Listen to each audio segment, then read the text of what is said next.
Buen día a todos los suscriptores. Hemos decidido en este micro hacer algunas observaciones bastante personales, queremos aclarar eso.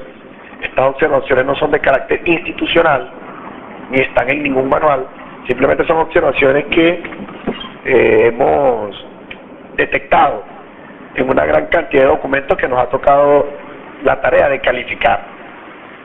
Son errores, o consideramos que son errores en los que se incurre al momento de redactar los contratos, y venimos a hacerlo del conocimiento de todos ustedes de forma gráfica, a fin de que, bueno, puedan analizarlo y puedan tomar los correctivos. Realmente lo hemos verificado, y si nos hemos podido percatar de que en gran parte de los abogados siempre incurren en estos pequeños detalles que ya vamos a reflejar en pantalla al momento de redactar los documentos. Debemos comenzar entonces por lo que es el encabezado del contrato, del documento que se pretende redactar. Lo primero que debemos estar bien claros, y en distintos videos hemos hecho ese comentario, es en cuanto a la identificación de las partes. La Ley de Registro Público del Notariado, que es la ley que rige la materia, nos señala que como requisito mínimo todo contrato que se lleva a una notaría o a un registro debe contener identificación completa de las partes, es decir, debemos colocar sus dos nombres y sus dos apellidos. No podemos, o no deberíamos, colocar un solo nombre y un solo apellido. Eso pudiera generar cierta incertidumbre, por cuanto hay personas que coinciden en sus dos nombres y en sus dos apellidos. No van a coincidir en el número de cédula, lógicamente, pero a pesar de que pueda verse mucho más completo el documento, debemos colocarlo como ordena la ley, la identificación completa, dos nombres y dos apellidos, sin abreviaturas. Se observa también mucho que la persona que coloca Pedro A. Pérez Rondón y hace la abreviatura del segundo nombre. No cuesta nada al abogado redactor en el computador teclear el nombre completo. ¿Okay? Es un pequeño detalle que pareciera insignificante, pero es un error en el que repiten abogados de forma frecuente. Así que vamos a acostumbrarnos entonces a reflejar el nombre completo. De igual forma sucede para el caso de las personas jurídicas. La identificación debe ser completa. Si actúa bajo la figura de firma personal, SRL, compañía o compañía anónima, se deben especificar en el texto del contrato, en el texto del documento, deben señalarse los datos de creación, debe de igual forma señalarse con qué carácter actúa la persona que está allí en el documento, en su carácter de presidente, de vicepresidente, de tesorero, de administrador. Debe especificarse con qué cualidad está actuando. No basta solamente con hacer un señalamiento genérico donde el abogado redactor dice que esa persona actúa en representación de la empresa tal, las 3XA. Lo debemos especificar que actúa en su condición de presidente, debidamente facultado por el acta de asamblea número tal, y en la cláusula número tal. Toda esa información debe tratar en la medida de lo posible el abogado de señalarla en el texto del documento, de modo tal de que la persona que está calificando el documento pueda llegar más rápido a esa información, pueda verificar si en efecto tiene facultad para vender o tiene facultad para realizar el tipo de acto que contiene el texto del documento. También es necesario, por lo menos para el caso de los registros públicos, que el abogado redactor señale el registro de información fiscal de esa compañía, de esa persona jurídica, el RIF, lo que conocemos como el RIF. ¿Por qué? Porque al momento de que se van a vaciar los datos en sistema, para el caso de la persona jurídica, pide necesariamente el registro de información fiscal. No tanto como para el caso de las personas naturales, que no hay vinculación porque se hace con la cédula, pero para el caso de la persona jurídica sí es necesario y casi que de forma obligatoria que el registro de información fiscal esté especificado en el texto del documento. Estas menciones que se hacen en el texto del documento, en el caso de las personas jurídicas, son importantes porque permite lógicamente identificar a la persona que está realizando el tipo de acto. Y aunque parezca que son datos que son de conocimiento del abogado, muchas veces no es así. Hay abogados que a veces proceden a señalar a las empresas y no especifican quién las representa, no especifican el acta constitutiva, no especifican el último acta de asamblea, pero son menciones que también son obligatorias dentro del texto del documento, así que vamos a tenerlas muy en cuenta. Es importante también señalar que el artículo 1913 del Código Civil contiene una serie de menciones que deben realizarse a los documentos que van al registro público. Sin embargo, estas normas o estas menciones pudieran utilizarse de forma análoga con otras instituciones, o sea, notaría, registro mercantil, registro principal. Sin embargo, claro, el 1913 dice que estas menciones son para los documentos que se lleven a registrar. Dice que estas menciones son nombre, apellido, domicilio, edad y profesión. Dice que todo documento que se lleva al registro debe contener estas menciones. Recordemos que el Código Civil data del año 1981 aproximadamente, si mal no recuerdo, y la Ley de Registro Público y del Notariado, la más reciente, del año de noviembre del 2014. Es decir, ya desde el año 80, en materia de registro público, se venían exigiendo una serie de menciones. Ahora esta nueva ley dice solamente que la identificación de las partes debe ser de forma completa, más no especifica concretamente cuáles son los aspectos que deben ir en la identificación. Por analogía podemos entonces guiarnos por este artículo 1913 y por lo general colocar lógicamente el nombre, apellidos, la profesión, la edad y el domicilio. Por lo general nadie coloca la edad. Nadie coloca, el artículo lo señala, pero no todos colocan la edad. Igual que la profesión, algunos la insertan en el texto del documento, otros no la insertan. Ahora, alguien podría preguntarse, bueno, si el artículo 1913 señala que esas menciones deben existir, ¿qué sucede si yo no las coloco? Bueno, para eso está el artículo entonces el 1918, como toda regla tiene su excepción, el artículo 1918 dice que si hay alguna omisión o alguna inexactitud en las menciones del artículo 1913, no daña la validez del registro a menos que resulte una incertidumbre absoluta. Es decir, la ley me dice, debes colocar estas menciones, pero más adelante me dice, si las omites, si omites la mención, o hay una inexactitud, digamos que nos equivocamos en una letra, etcétera, no daña la validez del registro a menos que resulte una incertidumbre absoluta.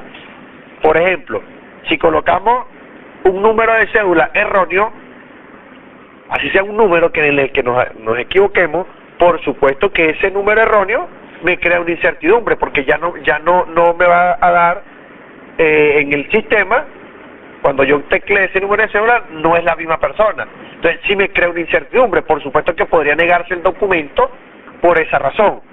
Ahora, si digamos que la omisión es en otro aspecto, digamos que cuando estamos transcribiendo el lindero norte, por dar solo un ejemplo, en vez de colocar matas, colocamos mata y no colocamos la S, si bien es cierto, hay una omisión de una letra, pero no me daña el contenido, porque es algo que no afecta. Pero aquellas omisiones o inexactitudes que sí me afecten el contenido del documento, por supuesto que debe corregirse esa omisión. Por lo general, en la transcripción de los documentos siempre tiende a comerse una letra, siempre tienden a colocar un número de más, pero el funcionario calificador debe estar muy pendiente si esa omisión o esa inexactitud, repito, daña la validez del registro, crea incertidumbre, debe necesariamente modificarse el texto del documento, y el funcionario de revisión está en todo el derecho de que se realicen las respectivas correcciones que se tengan que hacer y la cantidad de veces que se tengan que hacer, porque sucede también que se ordenan correcciones, el abogado redactor las hace, pero luego comete otras. Entonces, cuando se le hacen las segundas correcciones, generalmente tienden a molestarse, pero si se mandó a corregir una situación X y luego incurre en otra, lógicamente que tiene que volver a redactar y volver a hacer la corrección. Ya eso sí escapa de manos del revisor, del notario, del registrador, etcétera.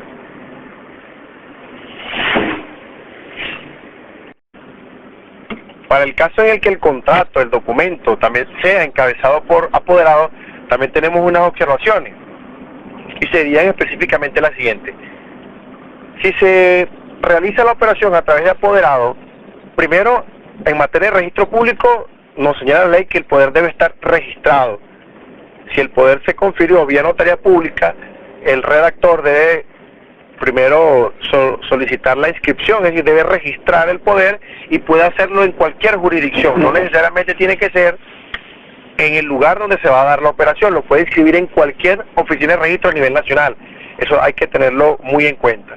Por otra parte, en cuanto a la redacción del texto del documento, también se presenta el caso en el que el redactor, aun y cuando se está actuando a través de apoderado, encabeza el documento nombrando al poderdante y luego nombra al apoderado, cometiendo así un grave error, porque quien está celebrando la operación es el apoderado en nombre de su poderdante, pero no puede ser al revés, no puede ser al inverso, no puede encabezar el documento el poderdante y luego nombrar al apoderado, porque se supone que quien está hablando en el documento se está hablando en primera persona, y debe hacerlo en este caso es el apoderado.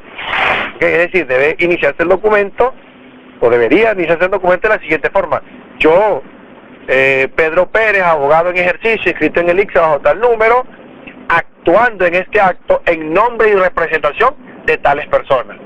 Pero no puede, repito, no puede iniciar el encabezamiento del documento el poderdante como si el poderdante estuviera allí de forma física. No, quien está en el acto o quien se va a presentar a otorgar el documento es el apoderado. Es un error también que se comete con bastante frecuencia.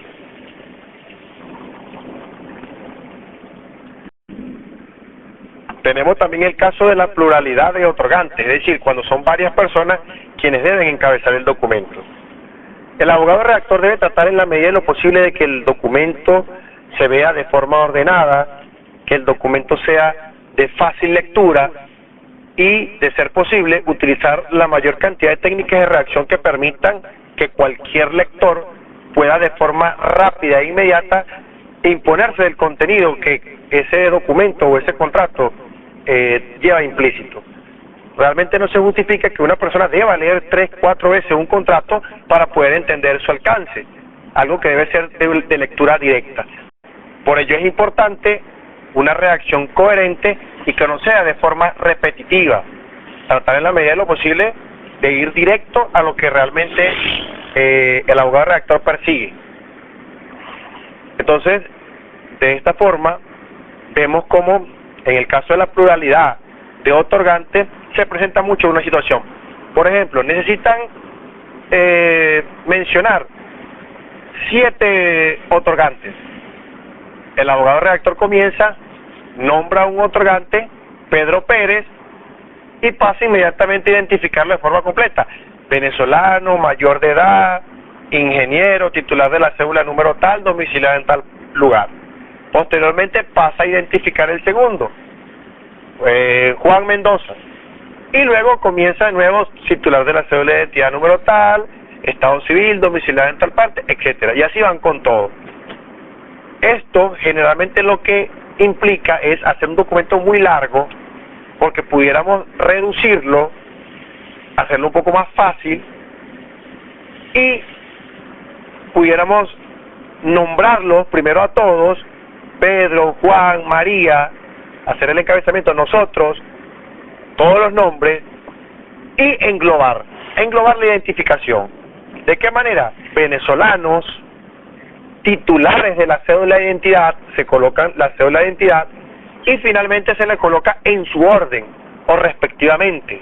Esto quiere decir que si hay 8 personas y decimos titulares de la cédula de identidad y colocamos los 8 números de cédula, al decir respectivamente o en su orden, quiere decir que la primera cédula pertenece al primer otorgante, la segunda cédula y así sucesivamente. Domiciliados, bueno, si todos están domiciliados en la ciudad de Valera, por ejemplo, domiciliados en la ciudad de Valera.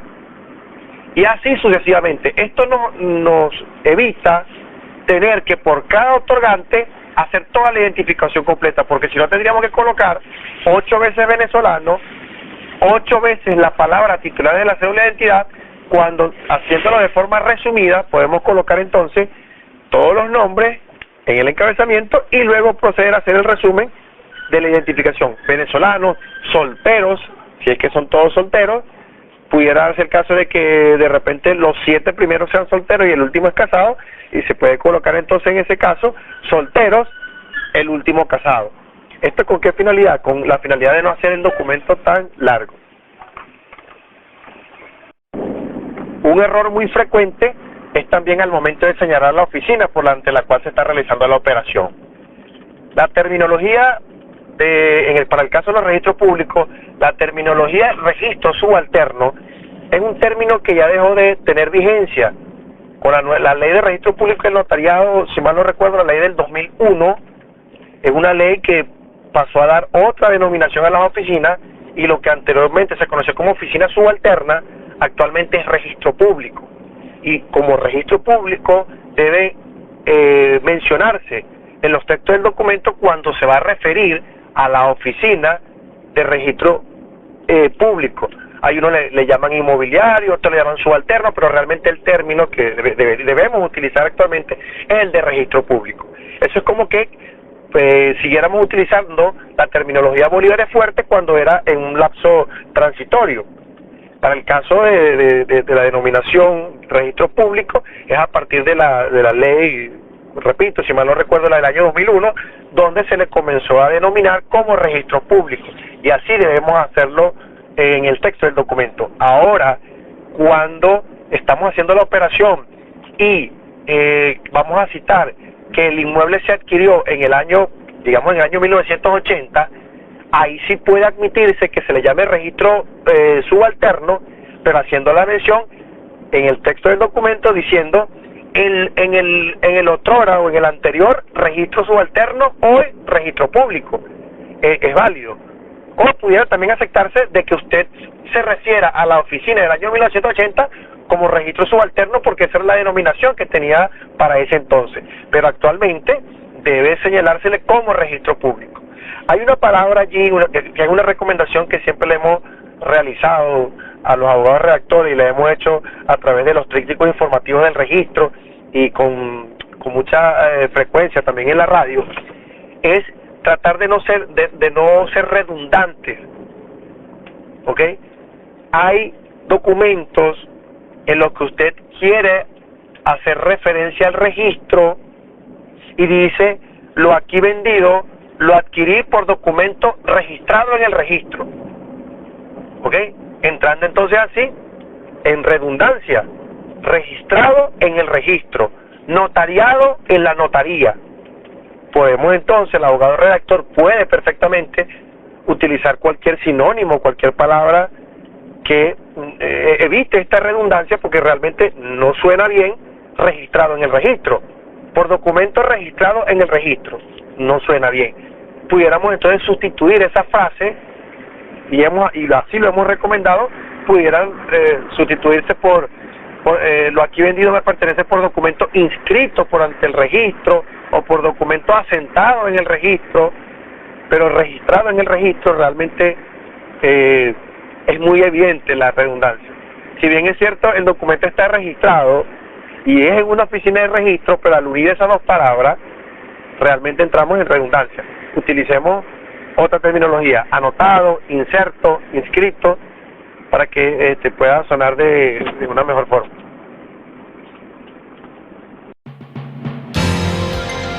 Hasta aquí, Conociendo el Registro Público.